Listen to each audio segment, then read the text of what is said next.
Weekend with Faiza के एक और एपिसोड के साथ मैं हूं आपकी होस्ट फायजा बुखारी। व्यूअर्स, जैसा कि आप सब जानते हैं, साबिक वज़ीर आज़म इमरान खान और पाकिस्तान तहरीक इंसाफ के चेयरमैन ने जेल भरो तहरीक का आगाज़ कर दिया और उसमें बड़ी तादाद पे मुकामी सतह पर जो पार्टी लीडरान हैं उन्होंने भी गिरफ्तारी दी, पार्टी वर्कर्स जो हैं वो भी गिरफ्तारी दे रहे हैं। यहाँ पर यह बात वाज़ेह रहे कि जेल भरो तहरीक बर सग़ीर में सियासी हिकमत अमली का पुराना हरबा रहा है जो इंडिया और पाकिस्तान की आज़ादी से कबल मुकामी सतह पर आजमाया जाता रहा। इसी हवाले से बात करने के लिए पाकिस्तान तहरीक इंसाफ के रहनुमा सादिया सुहेल राना हमारे साथ मौजूद हैं। अस्सलाम वालेकुम। वालेकुम सलाम फायजा, कैसी हैं आप? अल्हम्दुलिल्लाह, आप कैसी हैं? अल्लाह का शुक्र। सबसे पहले तो बहुत शुक्रिया आपके वक्त का, क्योंकि हमें पता है आपका वक्त ज़्यादातर ज़मान पाक गुजर है।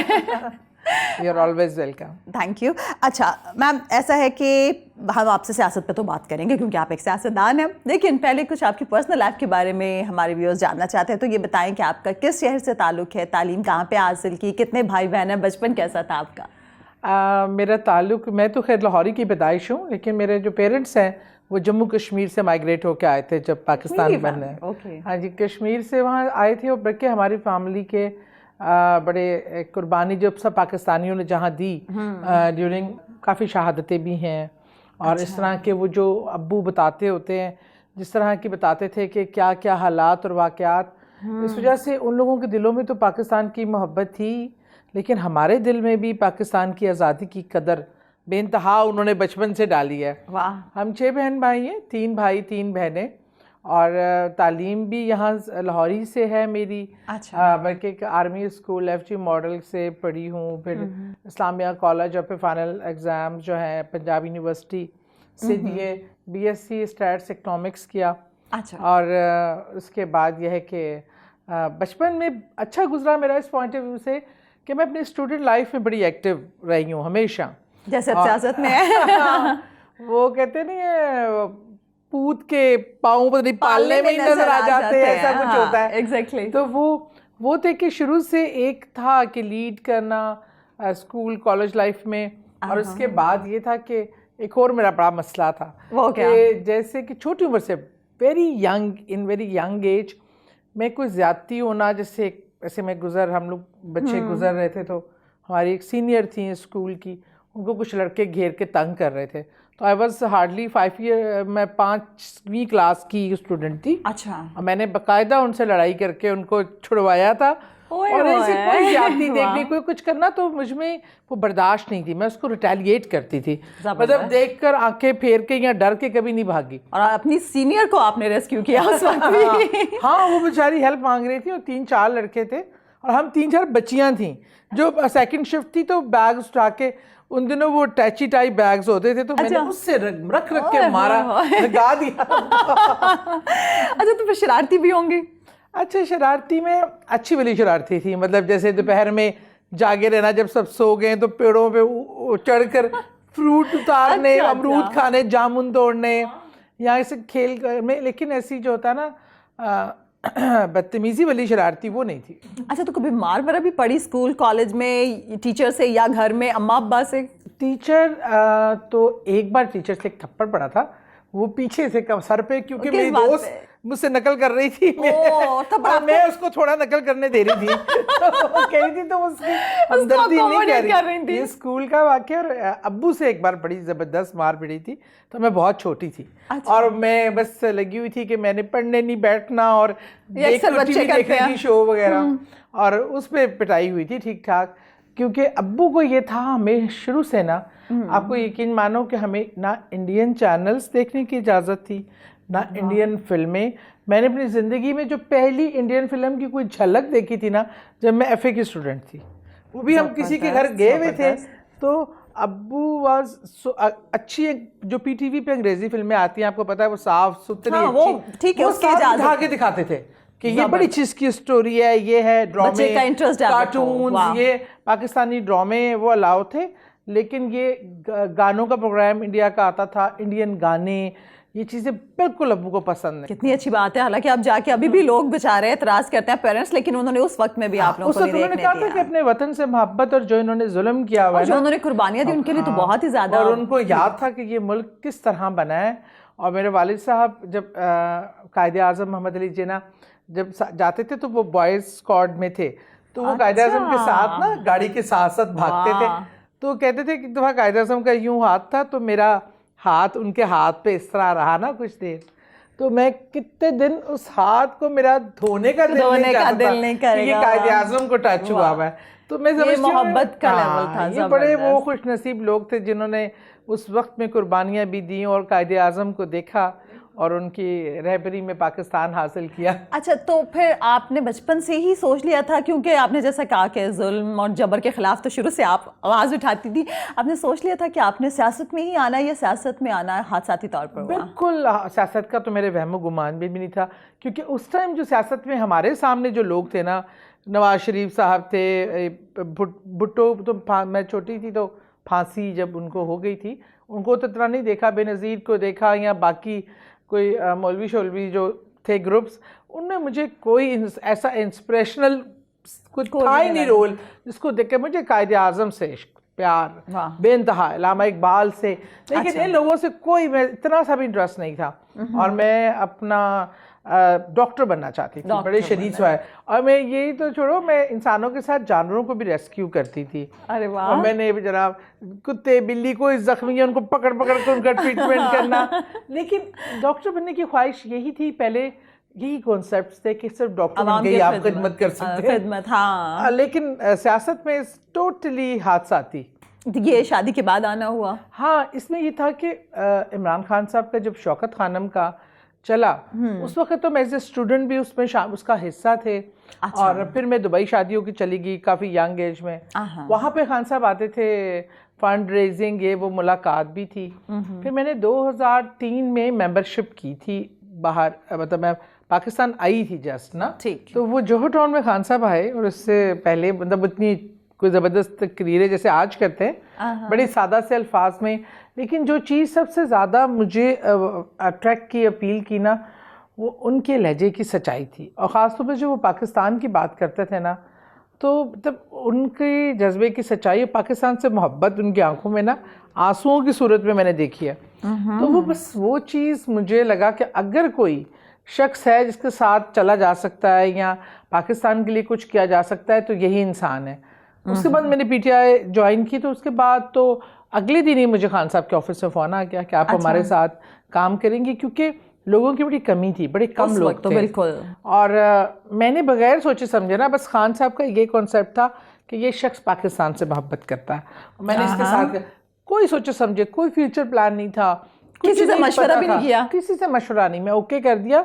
बाद में मेरा बेटा छोटा सा था, उसने अपने फादर को आके बताया कि बाबा मम्मा ने पीटीआई ज्वाइन कर ली। अब उसके अब्बू ने कहा कि बेटा son you just lost your mom, गई पीटीआई की हो गई। और वो हकीकत है, उस दिन के बाद से मैं पीटीआई की हो गई। बस पीटीआई का सफ़र मैंने ग्रास रूट से शुरू किया।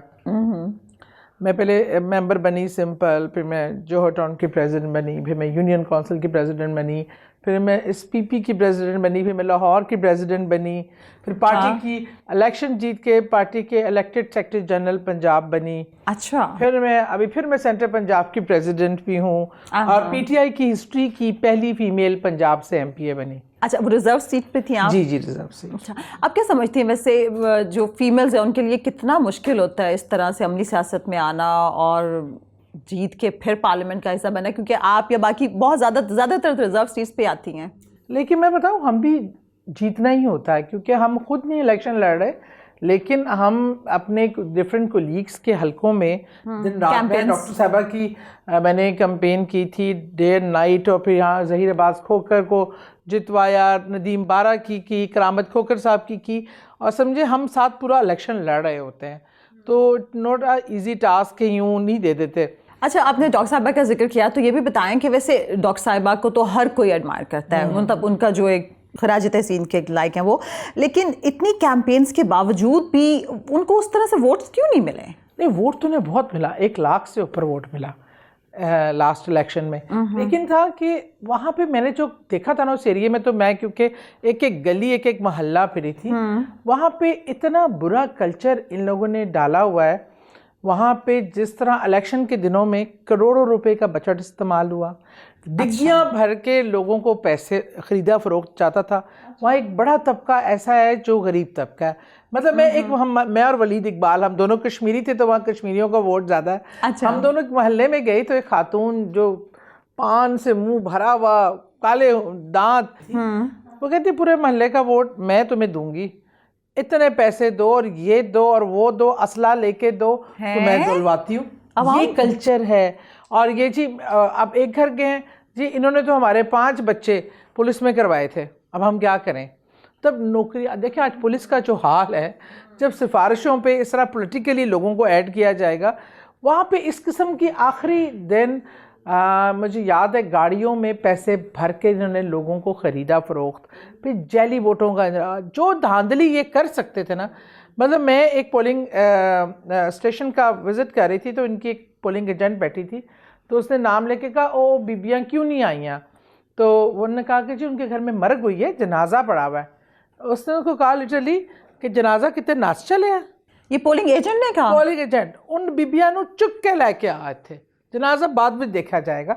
मतलब जिनके घर में मर्ग हुई थी, जनाजे से उठा के, मतलब दे आर वो इलाका भी ऐसा है कि उनकी इज़्ज़त बेइज्जती का बाइस भी बन जाता है। तो वहाँ किस हल्के में शऊर थोड़ा इस हिसाब से, लेकिन अब सूरत हाल इज़ क्वाइट चेंज। अच्छा, तो अब आप लोग काफ़ी पुरुमीद होंगे। हाँ, इंशाल्लाह। डॉक्टर साहब ने बड़ी मेहनत की थी।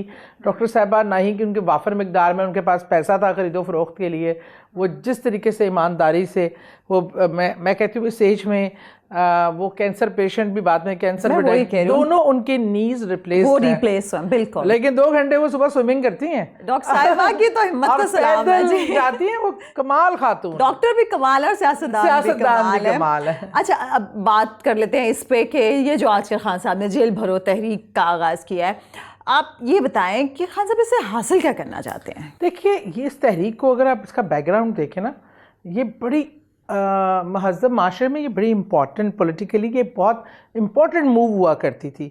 वह ज़्यादातर कभी आइन शिकनी के लिए हुई है या मुख्तलिफ। पाकिस्तान में PTI ने ये पहली बार आइन को बचाने की तहरीक है। ये असल में एक आप अलामती गिरफ्तारी देते हैं। उसमें ये होता है कि एक सिस्टम के ख़िलाफ़ कि हम चाहते हैं कि हमारे मुल्क का आइन, जिस तरह देखिए अब ये 2 असम्बलियाँ रिजॉल्व हैं, 90 दिन में इलेक्शन करवाना बनता है और ये डेट्स नहीं दे रहे, हेले बहाने कर रहे हैं। 90 दिन से 1 घंटा भी ऊपर होता है तो आर्टिकल 6 लगता है जो इमरजेंसी डिक्लेयर करता है मुल्क में। मतलब आपको एस्टैब्लिशमेंट टेक ओवर कर लेती है, ये ऐसा की चीज़ें होती हैं उस सूरत हाल में। और ये आइन की जिस तरह पामाली, कानून की पामाली हमारे लोगों ने किया। हमारा बहुत पुराना साथी है मोहम्मद खान मदनी, और मैं कहती हूँ बड़ा दिलेर हमज़ा के ख़िलाफ़ भी उसने इलेक्शन लड़ा था 2013 में, और उस टाइम 60,000 वोट लिया था और इसकी टांग तोड़ी गई। हमज़ा के लोगों ने इसकी टांग तोड़ दी, गनों पे लोगों से वोट डलवाए, बहुत कुछ हुआ। और वो दिलेर उसको ऐसे इन लोगों को लेके गए हैं जैसे दहशत गर्दों को लेके जाते हैं। आज सुबह मुझे बात करने का मौका मिला उससे, वो जब वो कोई बना हुआ डॉक्टर्स का बोर्ड वहाँ चेकअप था और उसको काल कोठरी पे रखा हुआ है, वो फांसी घाट के बिल्कुल पीछे वाले कमरे में। क्या वो कोई क्रिमिनल है, वो दहशतगर्द है? ये एक पॉलिटिकल वर्कर्स ये एक स्टेप उठाते हैं आइन की पासदारी के लिए।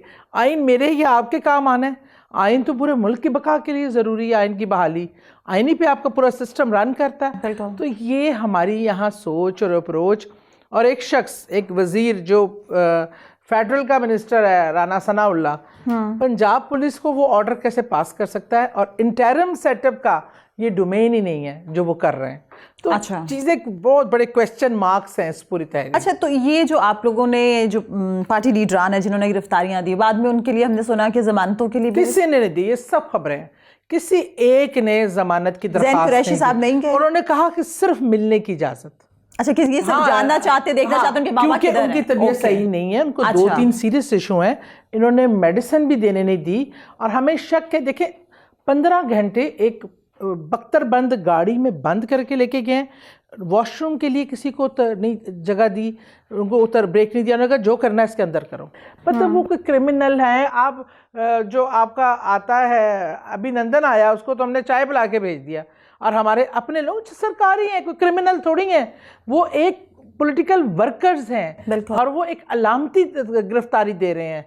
लेकिन आप लोगों को भी शायद उसका पता तो था कि आगे जाके ये सब कुछ होगा। देखिए पता तो था, और गवर्नमेंट क्योंकि आप लोगों की तो नहीं है बिल्कुल, इन चीजों का सह भी रहे हैं, ये सब कुछ बर्दाश्त कर रहे हैं और उनका मोराल इसमें भी लो नहीं है अल्हम्दुलिल्लाह। वो सब बाकी भी सब अभी फयाजुल हसन चौहान और हमारे पिंडी की लीडरशिप वो कह रहे थे कि हमारे पीछे कोई ना आए। वो तो कहते हैं, मुझे तो आज मद्दी ने कहा कि मैं मर भी जाऊं ना तो वो भी कम है, लेकिन खुदा के लिए इन लोगों के साथ कोई कंप्रोमाइज़ ना करना, इन लोगों को खान साहब से कहना माफ़ ना करें, ये इस काबिल नहीं है। अच्छा, जो अभी इस वक्त आपके लीडरान गिरफ्तार हैं, आप लोगों को पता है कि वो कहाँ पे हैं? जी, जेलों का पता है। अब पता है कि मेडिसिन वगैरह या मुलाकातें वगैरह नहीं हो रही हैं, उनको कोई चीज़ प्रोवाइड नहीं की जा रही। तो गिरफ्तारी के लिए गए भी नहीं थे, उनको जबरदस्ती गिरफ्तार किया। जी, उनको जबरदस्ती, क्योंकि उनकी सेहत अभी वो जिस ट्रॉमे से गुजरे हैं, हम नहीं चाहते थे कि वो गिरफ्तारी पेश करें। अच्छा, आगे चल के कौन कौन से रहनुमा आपके? अभी आगे पूरा एक शेड्यूल है। अभी कल फैसलाबाद, सरगोदा, उनकी बारी आनी है, फिर वापस लाहौर की बारी आनी है।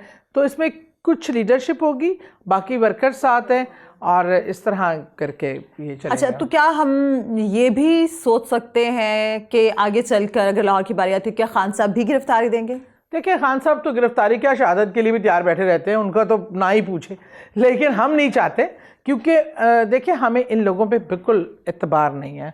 आजकल तो जितनी लेटेस्ट चीज़ें हैं, ये खान को माइनस करना चाहते हैं हर सूरत में। ख्वाह इनको जान की कोशिश पहले भी कर चुके हैं और दोबारा भी कर सकते हैं। खान का मोराल बहुत हाई है और वो बिल्कुल तैयार है। वो तो सबसे पहले खुद गिरफ्तारी देना चाहते थे। अच्छा। लेकिन मैं ये समझती हूँ खान साहब को शायद हमारी ज़रूरत नहीं है और हम वर्करों की चीज़ों की, लेकिन हमें और पाकिस्तान को खान साहब की ज़रूरत है। ऐसा लीडर रोज़ रोज़ पैदा नहीं होता, तो हम अपने लीडर पे आंच भी नहीं आने देंगे। आप सब लोग गिरफ्तारी देंगे, खान साहब गिरफ्तारी नहीं देंगे? खान साहब को पता कोई नहीं होता, खान साहब सबसे आगे चल गए, हमें उसको रोकना पड़ता है, कंट्रोल करना पड़ता है। अच्छा। वो बहुत जज्बाती है, आपको अंदाजा ही नहीं है। कंट्रोल हो जाते हैं वैसे? मैंने तो सुना, मतलब बाकी आपके और भी कुछ पीटीआई के लोगों से मैं बात करूं या कुछ हमारे सहाफियों से बात करें, कहते हैं खान साहब बड़े लाई लगे हैं। ये सही बात है? नहीं, तो कोई कान में आके खान साहब को आके बात कर जाए, खान साहब क्या समझते हैं, या इसकी ये वजह भी कि शायद खान साहब लोगों पे अंधा एतमाद करते हैं? खान साहब क्योंकि साफ दिल के, शफाफ जहन के आदमी है, तो वो किसी पे शक नहीं करते। अगर कोई सच कह रहा है कि मैं सच बोल रहा हूँ, हाँ। तो वो मानते हैं कि वो सच बोल रहा है। ये अलग बात है कि वो सच बोल रहा है कि नहीं। हाँ। हमेशा देखिए, आईने में आपको अपनी शक्ल नजर आती है, आप जैसे हो वो ही लगता है होते हैं, वो समझते हैं दूसरा भी ऐसा ही है। लेकिन अब खान को हाथ लग चुके हैं काफी, अब वो इतनी जल्दी इतबार नहीं करते। अब वो एक चीज़ की खबर की वो 15 मुख्तलिफ ज़राए से तहकीक कराते हैं। Now he is different Khan. अच्छा, चले, ये भी एक बड़ी खबर है जो आप दे रही हैं। अच्छा, आपने कहा कि अब खान साहब को क्योंकि हाथ लग गया और खान साहब को पता चल गया, डिफरेंट खान साहब हमारे सामने। तो ये जो अभी परवेज़ इलाही साहब वाला वाक़या हुआ, तो आप लोगों ने कभी सोचा था कि जिनको आप लोग चोर डाकू कहते थे, खान साहब खुद कहते थे, वो पाकिस्तान तहरीक इंसाफ में आएंगे, और जो पोजीशन आप लोगों को दी गई उससे आपकी पार्टी में डिसअपॉइंटमेंट फैली? नहीं, वैसे ऐसा कुछ हुआ नहीं, इसलिए कि इस मौके पे परवेज़ इलाही साहब अगर कोई ब्लैकमेलिंग चीज़ इस्तेमाल करते ना, जब हमारे पे डिफ़िकल्ट टाइम आया असेंबली तहलील करने का, हाँ। अगर उस टाइम ये पॉजिटिव गेस्चर ना देते और साथ ना खड़े होते और जो उन्होंने कहा वो कर भी दिया खान के कहने पे, तो शायद हमारे ख्यालात डिफरेंट होते हैं। मैंने इतना टाइम उनके साथ काम भी किया। अच्छा। अभी हमारा जो टाइम उनके साथ गुजरा, तो वो जो खान जिस तरह कहते थे, खान ने वो खान की आइडियोलॉजी पे, ख़ासतौर पे मोहन्नस इलाही बहुत ज़्यादा खान को प्रेस करते हैं और ख़ान की आइडियोलॉजी पे उनके साथ उनका टीम बन के काम करना चाहते हैं। और खान ने ये कहा कि अगर ये मेरी बात मानेंगे, मेरे कहे पे जैसे असेंबली तोड़ी, तमाम चीज़ें हुई, तो ठीक है, इसका मतलब है वो हमारे साथ हमारी आइडियोलॉजी पे है ना। अगर आइडियोलॉजी चेंज करेंगे या ऐसा लगेगा कि ये हमारे विजन पे या हमारे नज़रिए पे काम नहीं कर रहे, तो फिर रास्ते जुदा हो जाएंगे। लेकिन आपको नहीं लगता कि जो इतने सारे लोग जो शुरू से खान साहब के साथ थे, क्योंकि उन लोगों की तो बहुत मेहनत है ना, आप लोगों ने इतना टाइम दिया, बहुत सारे सीनियर्स हैं, तो उन लोगों को फील हुआ कि यार ये ओहदा तो हमें मिलना चाहिए था, खान साहब ने बाहर का बंदा घर में बुला लिया और उसको नवाज दिया। जब एक कोई बड़ा लीडर इस तरह अपनी जमात का, उनका बड़ा नुकसान हुआ है, उन्होंने अपनी जमात उनकी ख़त्म हो गई, ज़म करना पड़ा, ये भी एक किसी बड़े जो अपनी जमात का हेड हो, उन्होंने भी बड़ा रिस्क लिया। देखे ना अपने भाई के साथ ताल्लुकात और तमाम चीज़ें जो हुई हैं इस जंग में, उन्होंने भी काफ़ी सेक्रीफाइस किया है। तो आई थिंक अगर हम किसी बड़े को जो हमें ज्वाइन करता है उसको इज्जत देते हैं तो उसमें दिल बड़े करने चाहिए। हम तो खान के सिपाही हैं, हमने तो मर जाना है, जो मर्जी हो जाना है, हम अपने लीडर के साथ। और यकीन मानो जब मैं आई थी इतने साल पहले तो हमारे तो तसव्वुर में भी नहीं था मैं कभी MPA बन सकती हूँ, ये एम ही नहीं था। एम सिर्फ ये था कि इस स्ट्रगल में इस आदमी का साथ देना है, क्योंकि पाकिस्तान को एक ऐसे लीडर की ज़रूरत है। और मेरा पाकिस्तान, ना मैंने भागना है ना आपने कहीं भागना है, हमारी ज़िंदगियाँ मरना इसी मुल्क में है, हमारे बच्चों का मुस्तकबिल इसी मुल्क में है। तो फायज़ा ये हमने कहाँ जाना है, तो हमने तो इसलिए इस पाकिस्तान को बचाने के लिए, और मेरे खून में तो रगों में जो दौड़ने वाला खून है ना, वो ही ना मुझे माफ़ करे अगर मैं हमने वैसे सादी साहिबा कहीं नहीं जाना, लेकिन इस वक्त ब्रेक पे जाना है और यहाँ पे वक्त पे एक ब्रेक का, वापस आएंगे और बहुत कुछ जानेंगे। वेलकम बैक, आप देख रहे हैं वीकेंड विद फायज़ा बुखारी। हमारी आज की मेहमान है सादिया सुहेल राना साहिबा, जिनके दिल में पाकिस्तान के लिए तो बहुत ज़्यादा प्यार है और खान साहब के लिए बहुत ज़्यादा प्यार है। वो बहुत ज़्यादा जोश के साथ हमारे साथ गुफ्तगू कर रही हैं। अच्छा मैम, ये बताएं कि जिस तरह से जेल भरो तहरीक पे हम बात कर रहे हैं, एक तो आपने, चलें इस चीज़ को तो आपने क्लियर कर दिया अपनी पार्टी का मौक़िफ़, मैं समझती हूँ कि लोग जो हैं ज़मानतें नहीं करवा रहे, जो आपके लीडर हैं, ठीक है। ये भी बहुत सारी चीज़ें आ रही हैं कि जो वर्कर्स हैं, आम आवाम आप लोगों के साथ गिरफ्तार हुई है, उनके पेरेंट्स भी जो हैं वो भी ज़मान पाक पहुँच रहे हैं, वो भी कह रहे हैं कि हमारे बच्चे कहाँ पे गए। नहीं, उनकी कमेटी पूरी बनी हुई है हमारी। अच्छा, हमारा काम है कि हमारे जो वर्कर गया है हम उसके घर वालों से इन टच हैं, उन्हें पूरी अपडेट दे रहे हैं, उनको किसी किस्म का भी तहफ़्फ़ुज़ात हैं वो हम उनको अपडेट कर रहे हैं, क्योंकि हमने ये कहा था जो वॉलंटरी देगा वो करना चाहे, जिसके घर वाले राजी हैं, कोई इशू नहीं है, कोई ऐसी प्रॉब्लम नहीं है। अच्छा। क्योंकि किसी पे जोर ज़बरदस्ती नहीं है, किसी की मर्जी और रजा के बगैर उसका नाम नहीं लिखा गया। जोर ज़बरदस्ती के साथ तो काम होते भी नहीं है, ये जज्बे से होता है। हमारे यहाँ तो जज्बा इतना, हमारी तो ख़वातीन तैयार बैठी हैं, यहाँ तो बड़ी मुश्किल हो जाता है उनको संभालना कि भाई अभी रुक जाओ, अभी तुम्हारा ऑर्डर नहीं है। लेकिन वो बड़े जोश वलवले में बैठे हैं।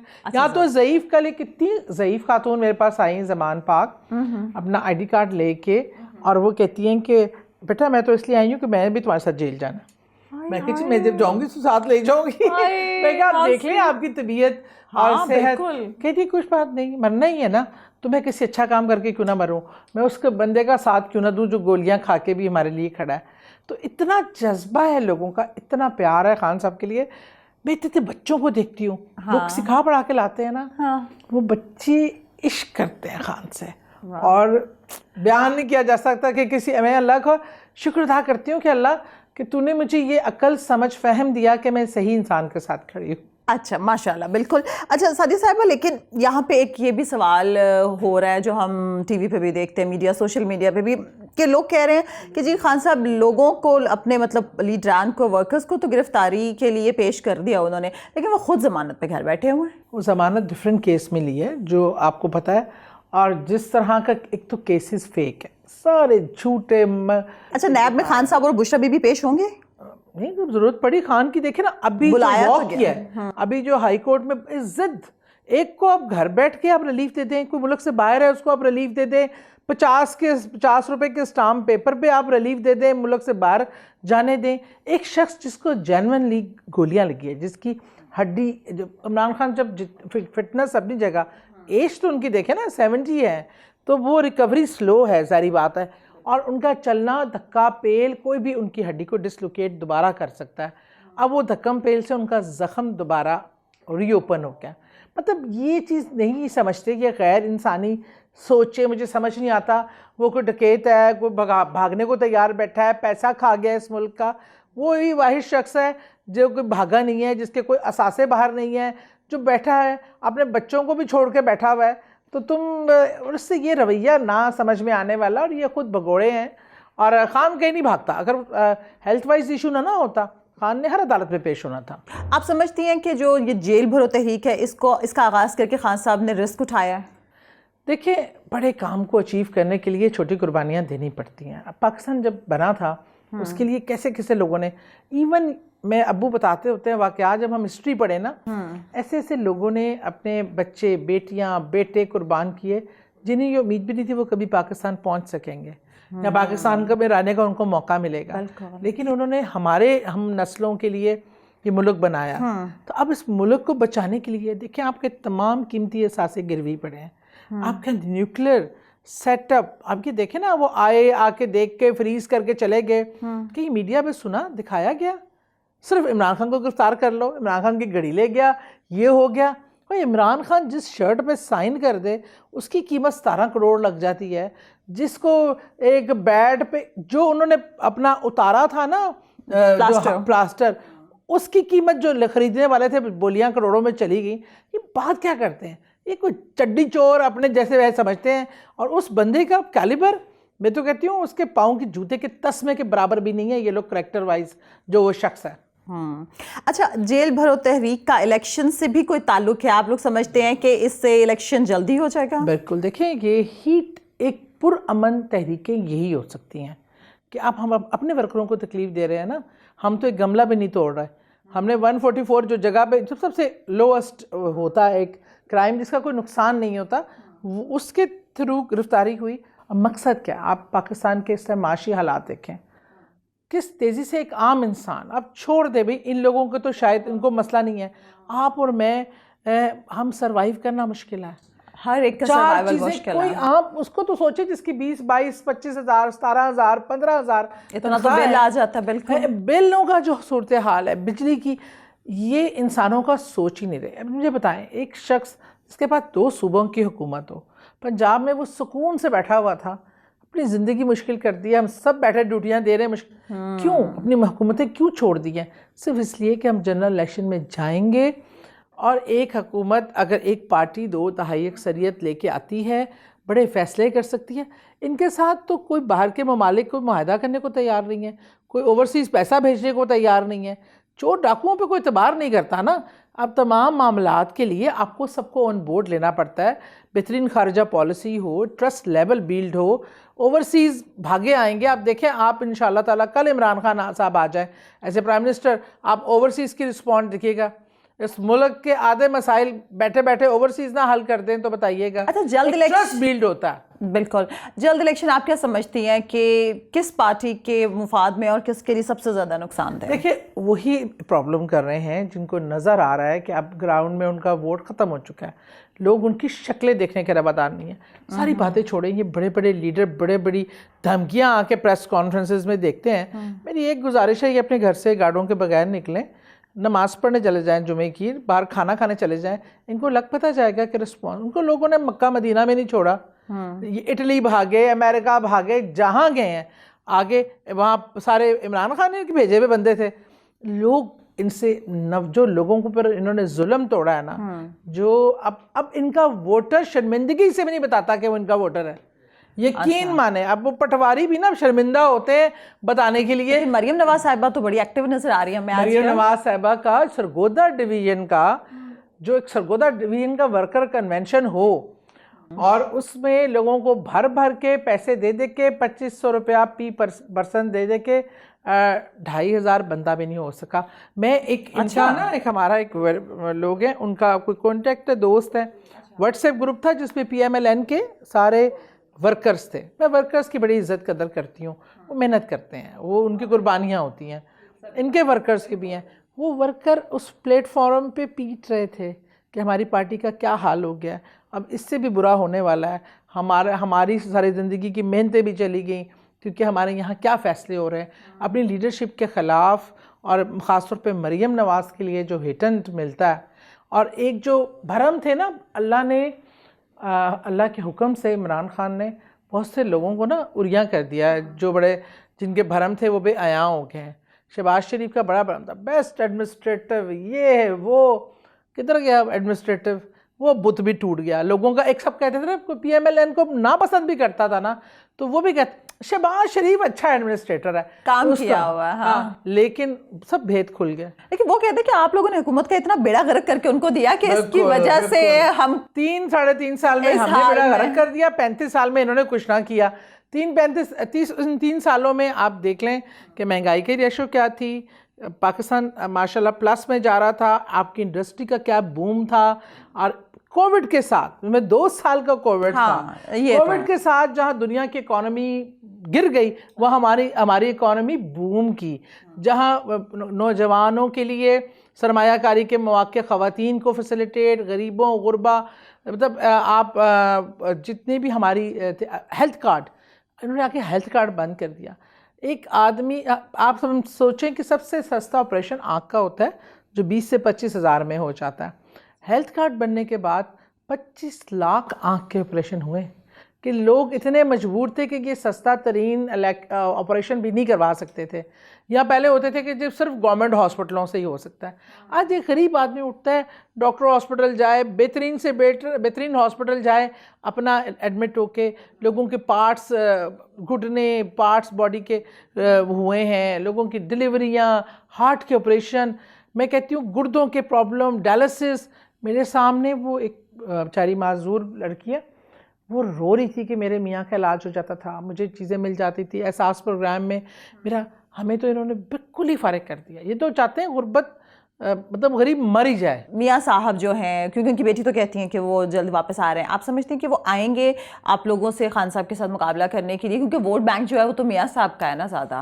मियाँ साहब भी आके देख के ख्वाहिश पूरी कर लें। 50 रुपये के स्टाम्प पेपर पे बड़ा टाइम गुजार लिया, आने वाले तो बने। वो कहते हैं पहले मेरी आम माफ़ी करवाएं। प्रेसिडेंट साहब को उन्होंने दरख्वास्त दी है कि मेरी आम माफ़ी करें, माफ़ी दिलवाएं ताकि मैं आऊँ तो गिरफ्तार ना नवाज शरीफ ने प्रेसिडेंट साहब को दरख्वास्त जी बिल्कुल, लेटर लिखा है माफ़ी के लिए। अच्छा, क्योंकि ये प्रेसिडेंट को पास ये इख्तियार होता है। अच्छा, तो प्रेसिडेंट साहब ने मैं क्या कहा? आके जेल में, प्रेसिडेंट साहब तो बड़ा अच्छा माफ़ी देंगे, इनके दांतों को तो पहले आके दुरुस्त कर देंगे। ज़मान फाग में खान साहब से मशवरा करेंगे, फिर ही कोई फैसला करेंगे। इसके अलावा भी देखिए, बनता नहीं है उनका, एक क्रिमिनल आके फेस करें ना, अदालतें अगर माफ़, बाकियों को भी वैसे कर ही दिया है, इनको भी कर ही देंगे। मैदान में उतरे तो सही, इनको आटे दाल का भाव मालूम हो। ये बीबी जो है ना, जो डेंटिंग पेंटिंग करवा के आई हैं, ये शक्लों को वोट नहीं मिलते। आप जितने भी हसीन चेहरा बना के आ जाएं, और अगर आपका किरदार नहीं है ना, तो और आपके करतूत नहीं है, तो कोई नहीं वोट देता। सादी साहिबा, मेरा ख्याल है कि आपको नहीं लगता इस तरह की बातें हमें नहीं करनी चाहिए? करनी चाहिए। पता है क्यों? क्यों नहीं, आप करो ना, मुझे कोई तकलीफ नहीं है। आम बंदा करे ना। एक शख्स जो खुद को लीडर कहता है, एक जमात का वो वाइस प्रेसिडेंट हैं और पूरे हुकूमत के इख्तियारात इस्तेमाल करती हैं, अपने पैसों पे करें जो मर्जी करना है। इस मुल्क को लूट कर मेरे और आपके टैक्स के पैसों से अयाशी करें, ये तो हम इजाज़त नहीं दे सकते। उस पर हमारा बोलना हक बनता है। अच्छा, आपके फैसल वावड़ा साहब ने कहा कि एक मरीम नवाज जैसी बेटी तो अल्लाह ताला सबको दे।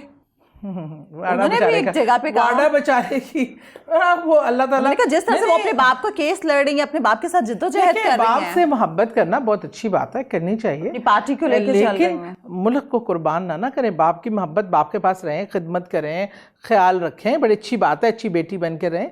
लेकिन इक़्तिदार के लिए, ये इक़्तिदार की कोशिश है, वो उसका आस बस नहीं चलता, वो तख्त पे आके बैठ जाए।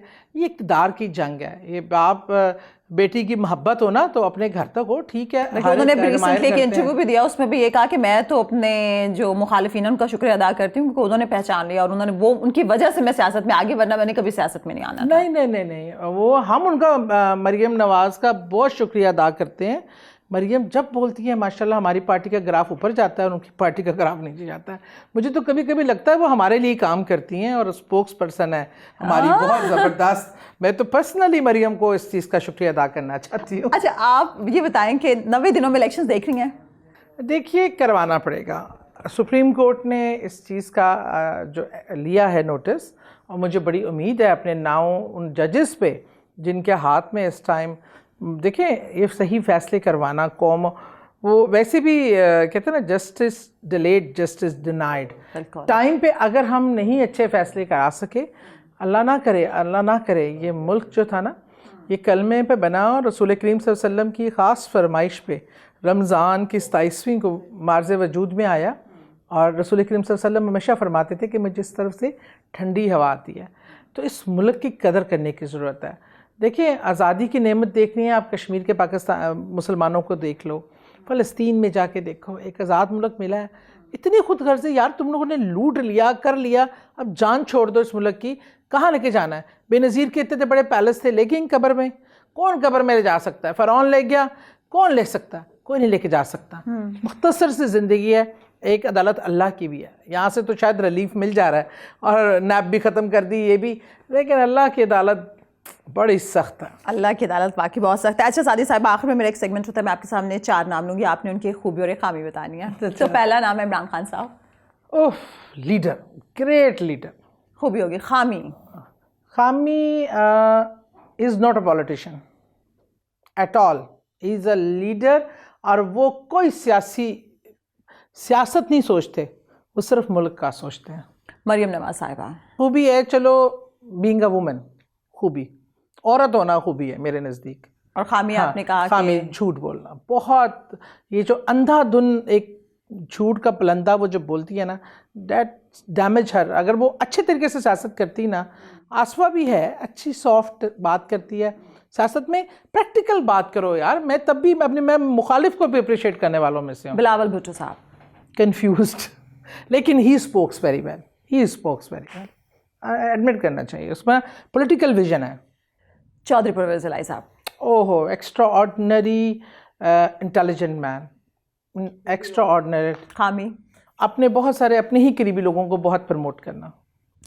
आखिर में आपका अपना नाम, अपनी ये खूबी और अपनी ये खामी? मेरी खूबी है कि मेरा भी मसला इमरान खान साहब वाला है कि मैं बहुत ही स्ट्रेट जाती हूँ। कोई वो क्या कहते हैं नहीं, कोई लॉबी, कोई चापलूसी, ये चीज़ नहीं है। I am very straight.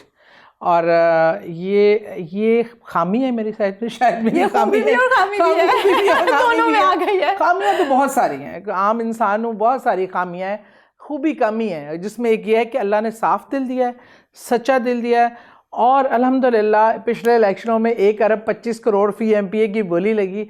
अल्लाह ने ईमान की ताकत दी कि एक ज़र्रा बराबर ईमान नहीं डगमगाया। माशाल्लाह, बहुत शुक्रिया सादिया साहिबा। व्यूअर्स, आप सब देखने वालों का शुक्रिया। उम्मीद करती हूँ आपको आज का प्रोग्राम अच्छा लगा होगा। मुझे दीजिए इजाज़त, अगले प्रोग्राम तक के लिए। तब तक अपने प्यारों का ख्याल रखें। अल्लाह हाफ़िज़।